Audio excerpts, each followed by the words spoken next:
Hello everyone, এখানে দেখতে পাচ্ছ আমি একটা শাড়ি পরে রেডি হয়ে নিয়েছি। শুধু আমি না, আমি অনন্যা আর মা তিনজনেই রেডি হয়ে নিয়েছি। আমরা যাচ্ছি রাধা গোবিন্দকে দোল দিতে। বুঝলে না তো? দাঁড়াও দাঁড়াও, ভালো করে বুঝিয়ে বলি।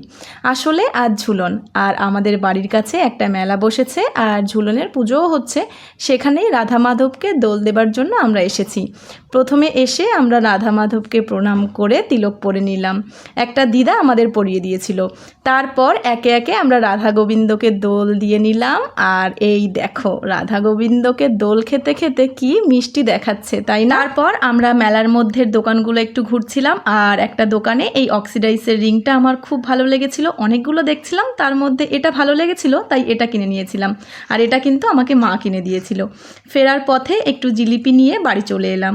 মানে মেলায় যাব আর জিলিপি নেব না, এটা কি হয়? তাই একটু জিলিপিই নিলাম। রানাঘাট থেকে রিম্পি আর মহুয়া, সপ্তগ্রাম থেকে ডালিয়া, আর মেদিনীপুর থেকে সুদীপ্তা, তোমাদের জন্য অনেক ভালোবাসা রইল।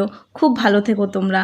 আর আজকের ভিডিওটা আমি জিলিপি খেতে খেতে এখানেই শেষ করছি। দেখা হচ্ছে কাল।